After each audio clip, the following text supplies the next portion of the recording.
তাওরাত নামক যে কিতাবটা দিয়েছি, কিতাবটা হলো 7 খণ্ডের, আর ওই কিতাবের ভিতরে সূরা সংখ্যা হলো 1000 আর প্রতিটা সূরার ভিতরে আয়াত সংখ্যাও হলো 1000। বলি সুবহানাল্লাহ। মুসা নবীকে আল্লাহ এমন একটা উদ্ভটন দিছ, আমি যদি তাদেরকে ডানে যেতে বলি তারা বামে যা, আমি তাদেরকে বামে যেতে বললে তারা ডানে যা, আর এই কিতাব যদি তাদের সামনে আমি উপস্থাপন করি, প্রেজেন্টেশন করি, তারা তো আমার মানতে চাবে না। আল্লাহ রাব্বুল আলামিন মুসাকে ডাক দিয়ে বলে, মুসা শুধু এই পর্যন্তই শেষ না, তাহলে শুনে রাখো, জেনে রাখো, বরং আমি আল্লাহ আসমান থেকে 104 খানা কিতাব পাঠিয়ে দিয়েছি, আর ওই 103 খানা কিতাবের ভিতরে যত জ্ঞান আছে, ইলম আছে, আমি আল্লাহ ওই জ্ঞানগুলোকে সন্নিবেশিত করেছি, জমা করেছি, প্রসেসিং করেছি। ওই 103 খানা কিতাবের ভিতরে যত জ্ঞান আছে, ইলম আছে, আমি আল্লাহ ওই জ্ঞানগুলোকে জমা করে প্রসেসিং করে 104 খানা যে কিতাব আছে কালামুল্লাহ, আমি আল্লাহ ওই কিতাবের ভিতরে ঢেলে দিয়েছি। বলি সুবহানাল্লাহ। কি মরা মানুষ, একটু জোরে কন্যা সুবহানাল্লাহ। এত বড় আশ্চর্য কথা শোনার পরও সুবহানাল্লাহ বলে না, একটু চিৎকার মেরে বলবেন নি আল্লাহু আকবার, নারায়ে তাকবীর, হাত দুইটা নারা দেন, নারায়ে তাকবীর। আল কোরআনের আলো, আল হাদিসের আলো, ওয়াজ মাহফিল যেখানে, গান বাজনা যেখানে, নাটক সিনেমা যেখানে, দুনিয়ার মুসলিম, বিশ্বের মুসলিম, আওয়ামী লীগ, বিএনপি, ওমা আওয়াজ কমে গেল কাকে, এক হওয়া দরকার আছে না নাই? আরেকটু জোরে বলেন, আছে না নাই?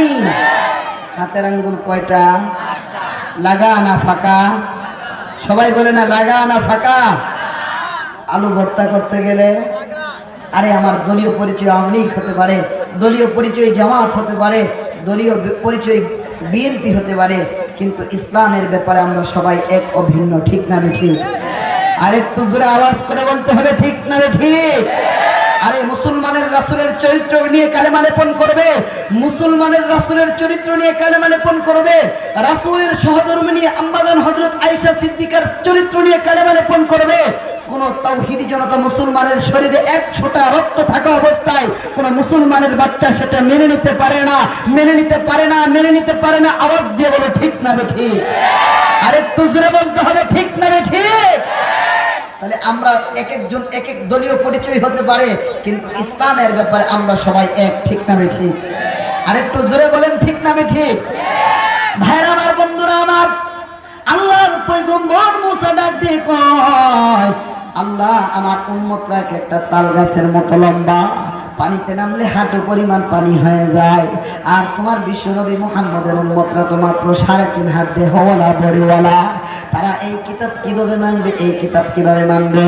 আল্লাহ রাব্বুল আলামিন মুসার প্রশ্নের জবাবে বলে, মুসা শুধু এই পর্যন্তই শেষ নয়, এই পর্যন্তই শেষ নয়, বরং কোরআনের ভিতরে যত জ্ঞান আছে, ইলম আছে, আমি আল্লাহ ওই জ্ঞানগুলোকে সন্নিবেশিত করেছি, জমা করেছি, একত্রিত করেছি, প্রসেসিং করেছি।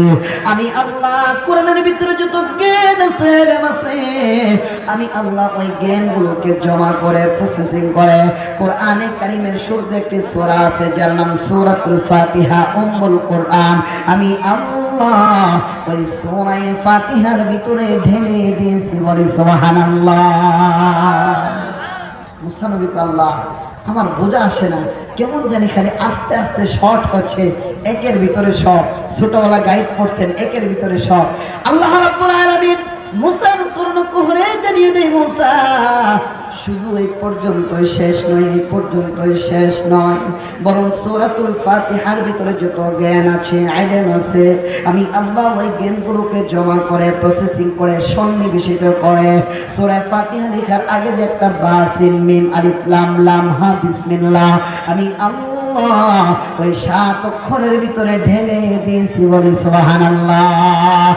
এই জন্য জিনেগাতি থানার গিলাগাছার মানুষ তাফসীরে কবীরের ভিতরে আল্লামা ইমাম ফখরুদ্দিন রাজি রাহমাতুল্লাহি আলাইহি বলেন, বাবা কোন মানুষ যদি একবার আউযু বিল্লাহ বিসমিল্লাহ সহকারে সূরাতুল ফাতিহা একবার তিলাওয়াত করে 104 খানা কিতাব পড়লে যে পরিমাণ সওয়াব হয়, ওই পরিমাণ সওয়াব তোমার আমার মালিক তোমার আমার আমলনামায় দিয়ে দিবে, বলে সুবহানাল্লাহ।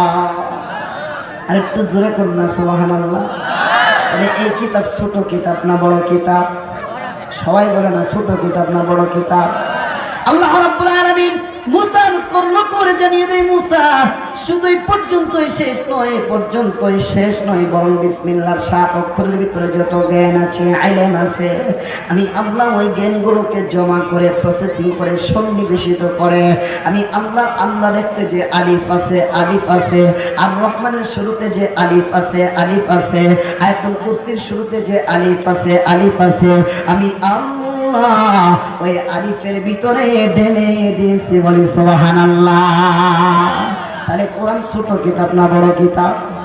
সবাই জোরে বলেন না ছোট কিতাব না বড় কিতাব? এই জিনেগাতি থানার গিলাগাছার মানুষ, বাবা তুমি আর আমি তো জানি না, তুমি আর আমি তো জানি না এই যে গিলেগাছা আতরজান বিবি আতরজান বিবি নুরানি হাফেজিয়া মাদ্রাসার একজন তালিবুল ইলমের কেমন দাম বাবা। তুমি তো মনে করো একজন তালিবুল ইলম আলিফ ওয়ালা বা ওয়ালা বুগদা দিয়ে একটা কায়দা লইয়া বগলের নিচ দিয়ে সে যখন গিলেগাছার আশপাশ দিয়ে ঘোরাফেরা করে বাবা, তুমি তো জানো না এই সন্তানটা হতে পারে মেথরের সন্তান, রিক্সা চালকের সন্তান, ভ্যানওয়ালার সন্তান, ঠেলা গাড়িওয়ালার সন্তান, দিন মজুরের সন্তান। এই গিলেগাছার মানুষ তুমি তো বাবা জানো না তার দাম কেমন, তার দাম কেমন বাবা। এই যে আমাদের 2-2.5 মাস আগেও আমাদের প্রধানমন্ত্রী জননেত্রী শেখ হাসিনা তিনি যখন বহির্রাষ্ট্রে বিভিন্ন রাষ্ট্রীয় সফরে যাইত, তাকে কিন্তু লাল গালিচার সংবর্ধনা দিয়ে ফুলের তোড়া দিয়ে তাকে রিসিভ করতো, লাল গালিচার সংবর্ধনা দিত। আমার মালিক ফেরেশতাদেরকে ডাক দিয়ে বলে, ফেরেশতারা রে, এই যে আতরজান বিভিন্ন রানী হাফেজিয়া মাদ্রাসার একজন আলিফ ওয়ালা বা ওয়ালা ছাত্র, সে হতে পারে কৃষকের সন্তান, হতে পারে দিন মজুরের সন্তান, সে যখন গিলেগাছার আশপাশ দিয়ে ঘোরাফেরা করবে, তার পায়ের নিচে লাল গালিচার সংবর্ধনা দিলে কেমন জানি তার ইজ্জতে লাগে, প্রেস্টিজে লাগে। বরং আমি আল্লাহ তোমাদেরকে যে নূরের পাখা দিয়েছি, আর ওই নূরের সম্মানিত পাখাগুলো তোমরা জমিনের ভিতরে বিছায়া দিবা। আর আতরজান বিবি নুরানি হাফেজিয়া মাদ্রাসার একজন আলিফ ওয়ালা বা ওয়ালা ময়লা যুক্ত জুতা নিয়ে, ধুলাবালি যুক্ত জুতা নিয়ে সে তোমাদের ওই নূরের পাখার উপর দিয়ে যখন হেঁটে যাবে, আর তাদের ধুলাবালির কারণে আমি আল্লাহ তোমাদের ওই নূরের পাখাগুলিকে সম্মানিত করে দিব, বলে সুবহানাল্লাহ। আল্লাহু আকবার বলেন। গিলাগাছার মানুষ শুধু এই পর্যন্তই শেষ নয়, তুমি আর আমি তো বাবা জানি না তোমার কোন সন্তানের দাম বেশি বাবা। তোমার যে সন্তানকে তুমি জিনেগাতির পাইলট স্কুলে পড়াইলা, আমি কিন্তু জেনারেল শিক্ষার বিরুদ্ধে বলছি না বাবা, আমি তুমি তোমার সন্তানকে FCBS কমপ্লিট করাও, আমার কোনো সমস্যা নাই, FRCS কমপ্লিট করাও, আমার কোনো সমস্যা নাই, টাইটেল পাস করাও, মাস্টার্স করাও, অনার্স করাও, আমার কোনো সমস্যা নাই, আমার কোনো সমস্যা নাই। কিন্তু তুমি তো জানো না তোমার কোন সন্তানের দাম বেশি। উলামায়ে কেরাম স্টেজে আছে বাবা, আমার উস্তাদে মুহতারাম মুফতি সাইফুল ইসলাম ফখরাবাদী হাফিজাহুল্লাহ আমার বাম পাশে বসা বাবা। আল্লাহর রাসূল আজ থেকে 1500 বছর আগে বলে দিয়েছেন, মান জাআহুল মাউত ওয়া হুয়া ইয়াতলুবুল ইলমা ফাবাইনাহু ওয়া বাইনান নাবিয়্যিনা দারাজাতুন ওয়াহিদা। তার মানে তুমি তো জানো না তোমার কোন সন্তানের দাম বেশি। তুমি তোমার যেই ছেলের জন্য মাথার গাম পায়ে ফেলে জীবনটাকে শেষ করে দিলা, আর তোমার যখন সাকরাত আরম্ভ হয়ে যাবে, তোমার যখন মৃত্যুর যন্ত্রণা শুরু হয়ে যাবে বাবা, তোমার যেই ছেলের জন্য তুমি লক্ষ লক্ষ টাকা সেমিস্টার ফি দিলা, তোমার ওই সন্তান তোমার পাশে গিয়ে যদি বলে, বাবা সারাটা জীবন তো আমার জন্য তোমার জীবনটাকে শেষ করে দিলা, আমি আমার ইংলিশ বই থেকে 1 পৃষ্ঠা পড়ে শোনাই, কসম আল্লাহ তোমার মৃত্যুর যন্ত্রণা লাঘব হবে না। এই গিলাগাছার মানুষ তুমি আর আমি তো জানি না। আর তোমার যে সন্তান আলিফ ওয়ালা বা ওয়ালা মাদ্রাসা শিক্ষায় শিক্ষিত করেছো বাবা, আর তোমার যখন সাকরাত আরম্ভ হয়ে যাবে, তোমার ওই সন্তান তোমার পাশে গিয়ে যদি পড়ে ইয়াসিন, আল্লাহর নবী 1500 বছর বছর আগে বলে দিয়েছে, তোমার এই সন্তান তোমার পাশে যদি সূরা ইয়াসিন মাত্র 9টা আয়াত তিলাওয়াত করার কারণে আল্লাহ তোমার মৃত্যুর যন্ত্রণাটাকে লাঘব করে দিবে। বলি সুবহানাল্লাহ। আরেকটু জোরে করুন আল্লাহু আকবার। শুধু বাবা এই পর্যন্ত শেষ নয়, তুমি আর আমি যখন মসজিদের খাটিয়াতে শায়িত হয়ে যাবো বাবা, এই গিলাগাছার মানুষ, এই যে বললাম এমন একটা সময় আসবে আসমান মৃত্যুবরণ করবে, জমিন মৃত্যুবরণ করবে, চাঁদ সূর্য সব কিছুই মৃত্যুবরণ করবে, এমনকি মালাকুল মউত আজরাইল পর্যন্ত মৃত্যুবরণ করবে। তার মানে তুমি আমি সারা জীবন থাকতে পারবো না। গিলাগাছার মাইকে ঘোষণা হবে অমুক গ্রাম নিবাসী অমুক আর দুনিয়াতে নাই। তুমি আর আমি যখন মসজিদের খাটিয়াতে শায়িত হয়ে যাবো বাবা, যেই ছেলের জন্য বাড়ি বানাইলা, যেই ছেলের জন্য গাড়ি বানাইলা, যেই ছেলেকে তুমি স্কলাস্টিকায় ইংলিশ মিডিয়ামে পড়াইলা, ওই সন্তান কিন্তু তোমার জানাজার ইমামতিতে দাঁড়াবে না, জানাজার ইমামতিতে দাঁড়াবে না।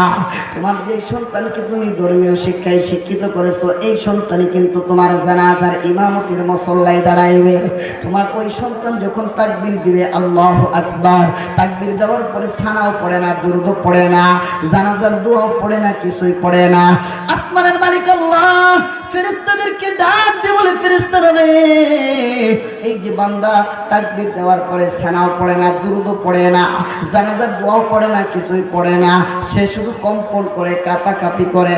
ফেরেশতারা বলে, মালিক এই যে খাটিয়াতে যিনি শুয়ে রয়েছে আর ইমামতির মুসল্লায় যিনি দাঁড়াইছে, তার সাথে একটা ব্লাডের সম্পর্ক আছে, তার সাথে তার একটা রক্তের সম্পর্ক আছে।